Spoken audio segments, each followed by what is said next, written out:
ದಿನದ ಅಂಗವಾಗಿ ಭಾರತೀಯ ಜನತಾ ಪಾರ್ಟಿ ವತಿಯಿಂದ ಹರ ಘರ ತಿರಂಗಾ ಅಭಿಯಾನ ಹಮ್ಮಿಕೊಳ್ಳಲಾಗಿತ್ತು. ಈ ಹಿನ್ನೆಲೆಯಲ್ಲಿ ಬೃಹತ್ ತಿರಂಗಾ ಯಾತ್ರೆಯನ್ನು ಬಾಗಲಕೋಟೆ ನಗರದಲ್ಲಿ ಆಯೋಜಿಸುವ ಮೂಲಕ ಗಮನ ಸೆಳೆಯಿತು. ಬಸವೇಶ್ವರ ವಿದ್ಯಾವರ್ಧಕ ಸಂಘದ ಬೇಳೂರು ಗುರುಬಸವ ಅಜ್ಜನವರ ದೇವಸ್ಥಾನದಿಂದ ಬೃಹತ್ ತಿರಂಗಾ ಯಾತ್ರೆ ಪ್ರಾರಂಭಿಸಲಾಯಿತು.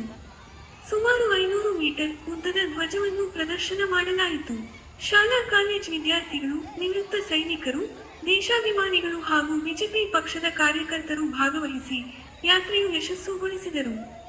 ಯಾತ್ರೆಯು ಬಸವೇಶ್ವರ ವೃತ್ತ, ಮಹೇಶ್ವರಿ ಮಂಗಲ ಭವನ, ಕಪಡ ಬಜಾರ್, ಗಜಾನನ ಚೌಕ್, ಅಂಬಾಭವಾನಿ ದೇವಸ್ಥಾನ ಹಾಗೂ ತರಕಾರಿ ಮಾರುಕಟ್ಟೆ ಮೂಲಕ ಸಂಚರಿಸಿ ಸರ್ದಾರ ವಲ್ಲಭಭಾಯಿ ಪಟೇಲ್ ಚೌಕ್ನಲ್ಲಿ ಸಮಾರೋಪಗೊಂಡಿತು. ಈ ಸಂದರ್ಭದಲ್ಲಿ ಮಾಜಿ ಶಾಸಕರಾದ ವೀರಣ್ಣ ಚರಂತಿಮಠ ಮಾತನಾಡಿ, ಸ್ವಾತಂತ್ರ್ಯ ದಿನಾಚರಣೆ ಅಂಗವಾಗಿ ದೇಶಾಭಿಮಾನಿ ಬೆಳೆಸುವ ನಿಟ್ಟಿನಲ್ಲಿ ಪ್ರಧಾನಮಂತ್ರಿ ನರೇಂದ್ರ ಮೋದಿ ಅವರು ತಿರಂಗಾ ಯಾತ್ರೆ ಮಾಡುವ ಜೊತೆಗೆ ಮನೆ ಮನೆಗೆ ತಿರಂಗಾ ಬಾವುಟ ಹಾರಿಸುವಂತೆ ಕರೆ ನೀಡಿದ್ದಾರೆ. ದೇಶದ ಅಭಿವೃದ್ಧಿ ಮಾಡುತ್ತಿರುವ ಮೋದಿಯವರ ಕೈಬಲ ಪಡಿಸಬೇಕಾಗಿದೆ ಎಂದು ಕರೆ ನೀಡಿದರು.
ಹರ ಘರ್ ತಿರಂಗಾ ಯಾತ್ರೆಗೆ ಸನ್ಮಾನ್ಯ ಶ್ರೀ ವೀರಣ್ಣ ಚರಂತಿಮಠ ಸಾಹೇಬ್ರನ್ನ ಹಾರ್ದಿಕವಾಗಿ ಸ್ವಾಗತ. ಆಗಮಿಸಿದ ಎಲ್ಲ ನಮ್ಮ ಪ್ರಮುಖರಿಗೂ, ಕಾಲೇಜಿನ ವಿದ್ಯಾರ್ಥಿಗಳು, ಈ ತಿರಂಗ ಎಲ್ಲ ಬಂಧು ಭಗಿನಿಯರಿಗೂ ಸ್ವಾಗತವನ್ನು ಬಯಸ್ತಾ ಈ ಹರ ಘರ್ ತಿರಂಗಾ ಹಿರಿಯ ಕಾರ್ಯಕರ್ತರಿಗೆ, ವಿದ್ಯಾರ್ಥಿನಿಯರಿಗೆ, ತಾಯಂದಿರಿಗೆ ಎಲ್ಲರಿಗೂ ವಂದನೆಗಳನ್ನು ಸಲ್ಲಿಸಿ ನಮ್ಮ ಪಕ್ಷದ ಪ್ರಮುಖ ಕಾರ್ಯಕ್ರಮ ಇವತ್ತು ಹರ ಘರ್ ತಿರಂಗಾ ಯಾತ್ರೆ. ಇವತ್ತು ಈ ಯಾತ್ರೆಯನ್ನು ಮುಗಿಸಿ 12, 13, 14 ಮನೆ ಮನೆಗೆ ಒಂದು ತಿರಂಗವನ್ನು ಧ್ವಜ ಹಾರಿಸುವಂಥ ಕಾರ್ಯಕ್ರಮ ಇವತ್ತು ನಾವು ಎಲ್ಲರೂ ಹಮ್ಮಿಕೊಂಡಿದ್ದೀವಿ. ಈ ಕಾರ್ಯಕ್ರಮದಲ್ಲಿ ಪಾಲ್ಗೊಂಡಿರುವಂಥ ಎಲ್ಲರಿಗೂ ಅಭಿನಂದನೆಗಳನ್ನು ಸಲ್ಲಿಸಿ ನಮ್ಮ ಪ್ರಧಾನಮಂತ್ರಿಗಳಾದ ನರೇಂದ್ರ ಮೋದಿಯವರ ಕೈ ಬಲಪಡಿಸುವ ಸಲುವಾಗಿ ನಾವೆಲ್ಲರೂ ಅವಿರತ ಪ್ರಯತ್ನವನ್ನು ಮಾಡೋಣ ಅನ್ನುವಂಥ ಮಾತನ್ನು ಹೇಳಿ ನಮ್ಮ ಎಲ್ಲರಿಗೂ ಮತ್ತು